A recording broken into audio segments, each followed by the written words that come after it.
Welcome to Pause to Go, the podcast that's all about making the most of life's transitions from middle school through menopause. I'm your host, Bree Luck, joining you as we embark on a journey of self-discovery and questionable decisions. Get ready for heartfelt conversations, expert insights, and personal stories that'll have you laughing, crying, and saying, "Thank goodness I'm not alone." If you've lost your midlife crisis survival kit, we've got you covered. So join me, won't you? And together we can pause to go. Welcome to Pause to Go. I'm Bree Luck, your host, and today we are going to hear the stories of midlife transformations of Pause to Go listeners. I put out a call a few months ago for people to share their stories of midlife transformation. And the reason is I know how much we need to hear about people like us who do something crazy in midlife or do something transformative in midlife or evolve or grow or change or find something new in midlife. And that's what we got. So today you'll hear stories of personal transformation that I think you'll really, really enjoy. And if you have your own story that you would like to share with us, please do. You can go to the Pause to Go podcast Facebook group and leave us a message, or you can go to the website. I'll link both of these in the show notes, and you can leave us a message there. There's a little tab, and you can leave an audio message on the tab on the website. I love to hear your voice. So thank you for being a part of the Pause to Go community. And let's hear some stories of midlife transformation. Hi, Bree. It's Susan Burke here. I saw your post on Facebook today and thought maybe I would just tell you a little story and you can do whatever you want with it. Life is full of twists and turns. What you make of them is what's important. When I moved to Charlottesville 18 years ago, it was my full intention to spend my retirement acting. Although I'd always wanted to be an actress when I, quote, grew up, it turned out to be an elusive dream.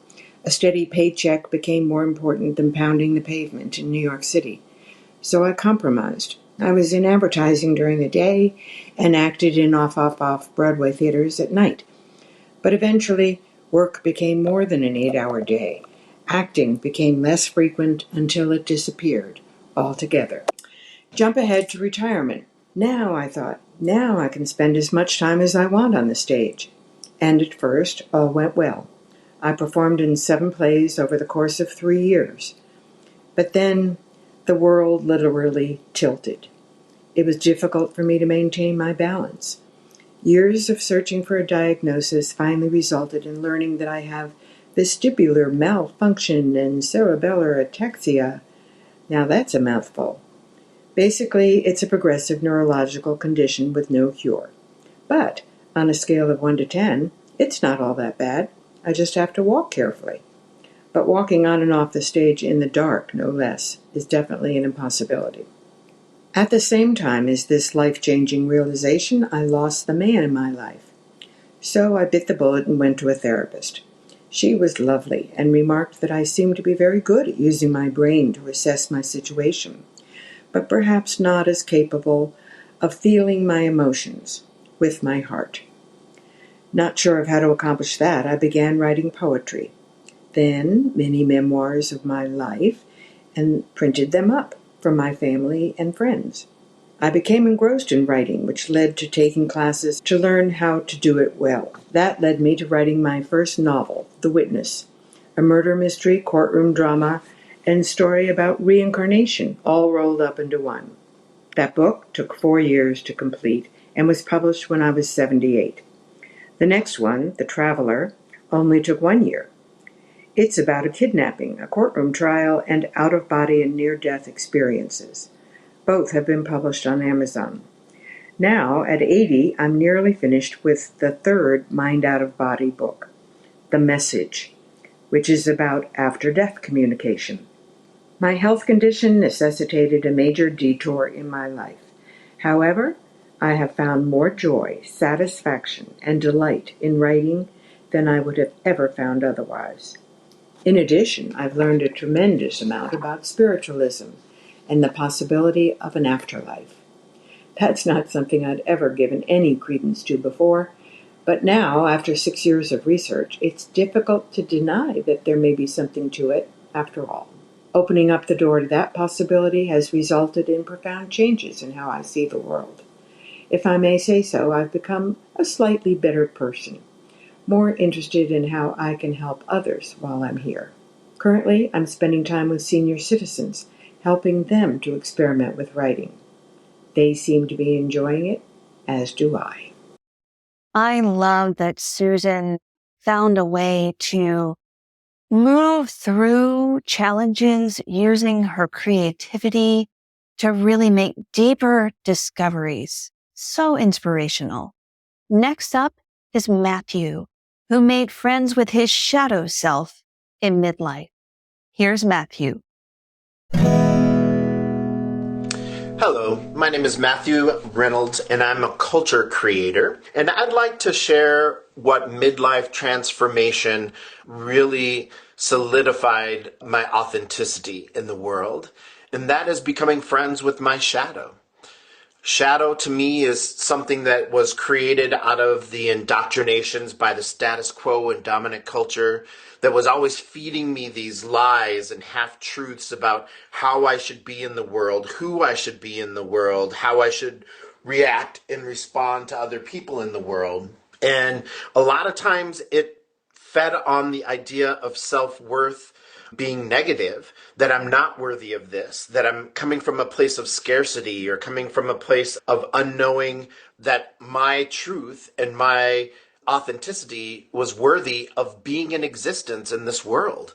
And so the transformation that occurred is that I actually became friends with my shadow, that I realized instead of fighting against it, pushing against it, wanting it to not be a part of my life, I actually wanted it to be a part of my life. I wanted it to show me the things that I don't want to be and how I don't want to be in the world, and really have a mirror to hold up to how my true humanity and my authentic self embraces other people's humanity and allows them to begin to see the truth of themselves as well. And I think one of the biggest times that that occurred for me was when I transitioned from being a high school teacher into having my own business and being an equity consultant, and as I stated before, a culture creator. So I realized that I was listening to Shadow and feeling I had something to prove, and was staying in the classroom and having this saviorism kind of like mentality that Shadow was feeding, that I can persevere and, grit out this and do it for my students. And nowhere in there was me and the authenticity of me. It was all about feeding Shadow and the status quo and the dominant culture's idea that I have to have this career that, I stay in and do these things. And in all actuality, if I really wanted to change the discrepancies, the inequities that I was seeing happening to my students, the hurtful and harmful things that were happening to my students, I personally couldn't do that in the classroom. And I needed to step away from teaching, gather some of the skills that I had already had, and get some new ones to create my offering of crafting your equity lens to the world. And so this isn't a pitch for selling my equity lens workshops or anything like that. This is to tell you and share with you that transformation, that embracing of Shadow and saying, oh yeah, you're teaching me the very things that I don't want to be and how I don't want to be in the world. You're helping me cross-check my authenticity and hold me accountable to letting the truth of me be in the world. And I want to thank you, Shadow, for that. And therefore, I became friends with Shadow, and it was a huge transformation for me. And I hope that other people can make friends with Shadow, or find another word for it if that doesn't suit you, but really see Shadow as a place of learning, and know that it is feeding your growth, feeding your transformation, and feeding you to becoming the biggest, fullest, and brightest you that you possibly can be in this lifetime. Thank you for taking the time to listen. I hope that this message finds you well. May it embrace the authenticity of you as you move forward in the rest of your day. I love that Matthew took something that was frightening to him, that was a little bit dangerous, the shadow self, our darker sides, the parts of ourselves that we don't want to look at are really scary. And that he has not only looked at his shadow, does not only look at his shadow self, but continues to embrace it and to learn from it. That's something I'm definitely going to carry with me moving into the next week.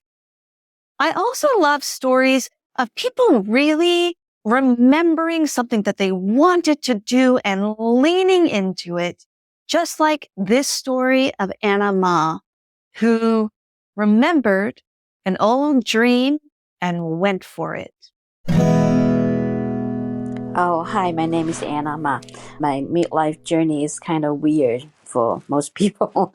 I came to the States to learn filmmaking, and then for waiting for my husband to graduate from his PhD, and then I kind of studied a PhD too.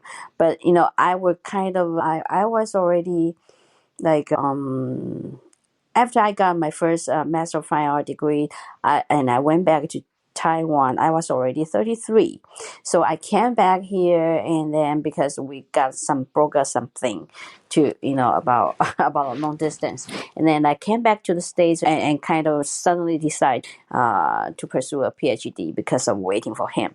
But then after we got married and in the States, we have two kids. So for the following 20 years, I did not touch any film. I did not even have time to watch films. I was so busy. And then suddenly after they went to college, I kind of, although I don't have money at all. The only thing that for these 20 years I continue is I kept writing script, and I joined a script writing group, and I actually have like 2 or 3 scripts ready. So last year, I suddenly decided to really make a micro budget film called Romeo and Benvolio. I wrote the script in 2 months and then started making it in the summer. And then surprisingly, God bless me, I finished the projects, and then the whole thing, I have a lot of help from my friends and even my old friends in Missouri. She helped me finish the final touch of the film coloring and sound editing. And then surprisingly, I really finished it this year in April, and I'm like promoting it everywhere. So that's my story. Is kind of weird that I stopped a real kind of role that I want to pursue in the States. I stopped for like 20 more years, and then I restarted it, the whole thing, that with the 20 years in between, and then you restart after middle age, because right now I'm like 58. So it's kind of weird and fun thing, yeah, for me, and maybe for most people that the experience right now I am still experiencing, but it's kind of fun. Yeah, thank you. I love that Anna found her calling again and found her way back to filmmaking after such a long hiatus. What a beautiful story. The next story is more of an internal journey. It's about reconnecting with intuition and with an inner knowing. Enjoy this tale of a midlife transformation from Sabina. Hey, Bree. The abridged version is a lifetime of bipolar disorder and psychosis, depression. When my mom died in 2013, it was the beginning of a spiritual awakening. And then 3 years later, everything fell away. My relationship with my dad became incredibly toxic. And I woke up one day, I kicked out an abusive boyfriend, I gave up alcohol, and I came off psychotropic meds I'd been on for 14 years. And that was the beginning. It was all an instantaneous moment. And over the next 6, 8 weeks, I was flooded with all kinds of psychic and intuitive information that I had been numb to from drinking and being on psychotropic meds. I had not been in touch intuitively because that sensitivity was numbed out because of previous instability. But suddenly I reframed it, and I no longer needed to be numbed out to create stability for myself. And it's been a learning journey in understanding my intuitive abilities and how to use them to help other people, and healing really deep, profound layers, a complete disconnect from everything that I had known and loved before. I was a jockey, and horses were my life for 45 years. And all of a sudden, that passion just dissipated, and I was sent in a completely new direction. And I'm still in the process, but so much has been revealed, and anchoring of talents I didn't know I had. And that's really, it's incredibly liberating, releasing beliefs and conditioning that I had been really trapped by, or that I had caged myself by. And it's an incredibly liberating experience. So I'm just about to create a course in spiritual awakening for people that are in the midst of it, or beginning to feel like their current life does not resonate with them. And anyway, that's the abridged version. So lots of love. I love Sabina's exploration of both deepening her intuition and connection to her inner knowing, and also appreciating that this is a lifetime process, not something that has a quick fix, or a quick ending, or a quick happily ever after. The next story also includes career transformations and a deep inner knowing, maybe metaphysical knowing, although this knowing comes from the father of our storyteller. This is a story from James. Hey Bree, this is James Sanford. From 1997 to 2009, I was working at the Gazette, and I was originally a staff writer, and then I got moved up to special section editor, and I was a film critic. I was doing a lot of entertainment writing, interviewing a lot of celebrities, that kind of thing. And in 2009, I took a buyout because it was quite obvious that things were getting pretty dicey in the newspaper world. So I was offered a very lucrative buyout package, and I took it and went to Martha's Vineyard and lived for 3.5 months, and basically gathered material and wrote a book and that sort of thing. But after I tried to get back into journalism in 2010, I started to realize just how terrible the market was, and I wound up accepting a job that was at like 40% of my previous salary, and things were very, very tough. I eventually found a better position, but it was just a 1-year contract, and they had the option to renew, so even if I wanted to stick around, there was no guarantee.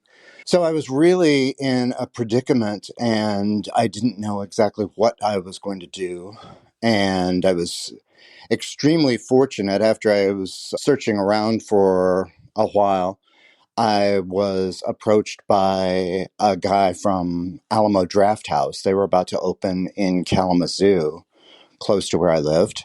And he interviewed me for a position at the theater. And then I had a few more phone interviews, and Google Hangout, and a breakfast meeting with the vice president of operations. And then I was flown to Austin, where I got 10 more interviews with people. They were very, very particular about what they wanted. But finally, after 3.5 months of interviews with various people, I did get the job as a creative manager at Alamo. and basically completely overhauled my career. It was very interesting because I had been in theater management back in the late 80s up to the mid 90s with various companies. And I had done a lot in terms of promotion. I'd won some national contests with film promotions. But when the opportunity to get into journalism came along, I said, "Oh, that's cool." So I did that. And I never thought I would return to theater management. One of the interesting things that I look back on now, my father, when I was going through like the worst time of my job search back in 2010, said, "I keep having this vision that you're working in a theater, but it's a different kind of movie theater. It's like, it's hard to describe." And I was just, oh my gosh, Dad, give it a break. I'm never going back to theater management again. And he passed away almost 1 year to the date of when I accepted the offer from Alamo. And so he did not see my transition to Alamo. But it was so funny when I first set foot in an Alamo. I said, "I wonder if this is what Dad was having visions of," because it was certainly a different kind of operation. And so, yeah, I made the career transition, and it was difficult. I mean, changing so much relatively late in my career, but it's worked out. I just celebrated my 10th anniversary with Alamo. I love that story of James' father having the vision of him working in a different kind of movie theater. I think that's just so cool.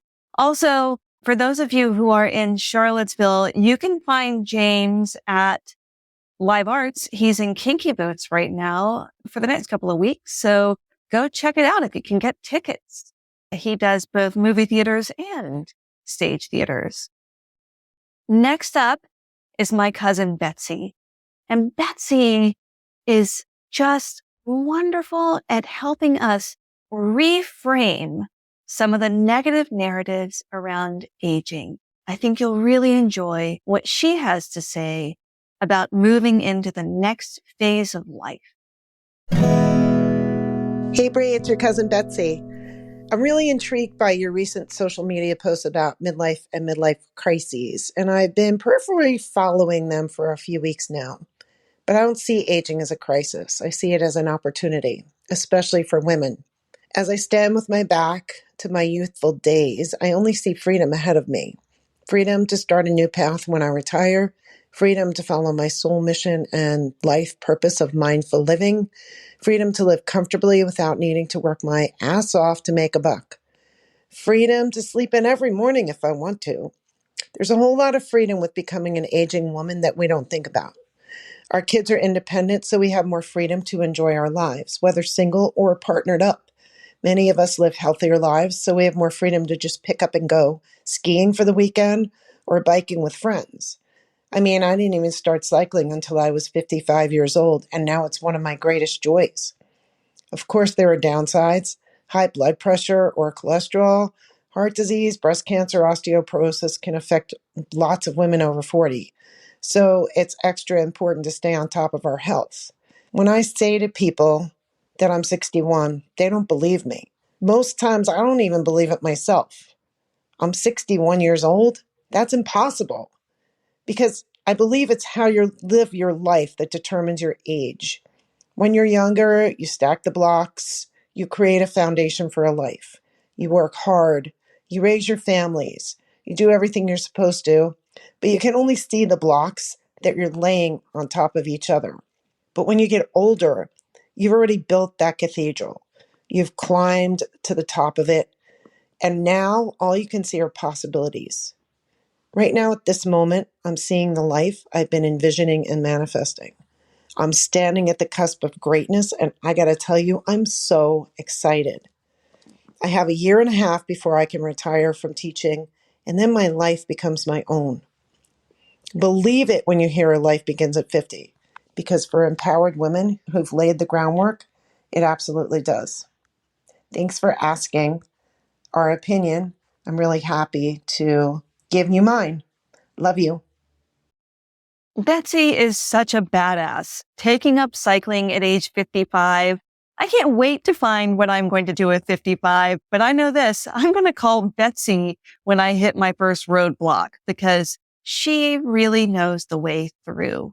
What a positive mindset. Sometimes though, we come to an age and we realize that we have to grapple with some of the things that didn't go so well. Our final story today is about a person who knows that love and compassion are the way to move through, even when life has gotten very, very complicated. Hi, Bree. I have a story of resilience. I'm 50 and I'm divorced twice. But my last divorce was extremely traumatic for me and my entire family.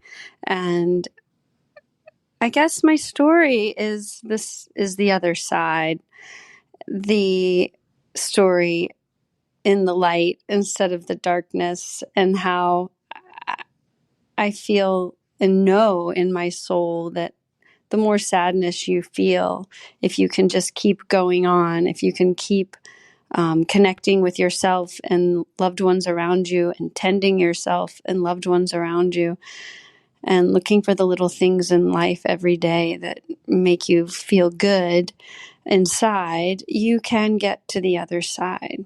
My divorce made me take a hard look at who I am and the good and the bad and the good parts of me. I'm a super empathetic person. I love people. I'm super optimistic about people. I tend to always see the good in you.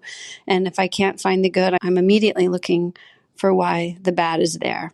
And those qualities led me to choose a person as a romantic partner that was really harmful to me and my family and my children, and make a choice in life that puts your children in harm's way. I think we all as mothers know that that's one of the worst feelings you can feel. I kept saying to my friends, well, at least my kids don't, my kid doesn't have cancer. My kids don't have cancer. But I kind of felt like I had made choices that had put an emotional cancer in them, not by anything I had done, but by the choice I had made in a partner. So it was ugly, and it was the lowest of lows for me, and I hope for my lifetime. But what I learned in the end was I am such a better person now for it. I am incredibly strong. I have no doubt that I can take whatever life has to give me. I can take it. I'm ready. And I am able to experience joy to a deeper and higher level than I ever have in my life. I can see the light every day in something. You had to fight for it. I had to fight for it. And therefore, I really appreciate it. And so for everybody out there who's suffering in some way, I know it sounds cliche, but it's really true that on the other side, there is a silver lining. Or like a tree, there's an old saying out there about a sadness being the roots of the tree and happiness being its canopy, and that the two are always in balance. And I think that's so true. And it's a beautiful metaphor because the canopy goes up into the light and the roots go down into the dark. And we know that we need both in life, or there's always going to be both. And don't be afraid. You can get back into the light. You just have to keep going. I love that metaphor of the tree and the branches reaching up towards the light and the roots needing to dig down into the darkness to get the nutrients for the tree. I just think it's really beautiful. And I'm so grateful for all of the stories that listeners shared today. I'm so grateful for you. And if you got something out of this episode, please share it with a friend. And also, please subscribe. So recently, Apple changed their algorithm. And so people who had previously been subscribed were unsubscribed. So if you have just a moment right now, to go and click follow or subscribe wherever you're listening to the podcast. It will make a huge difference for this podcast and will bring it to the ears and eyes of more people wherever they catch their podcasts.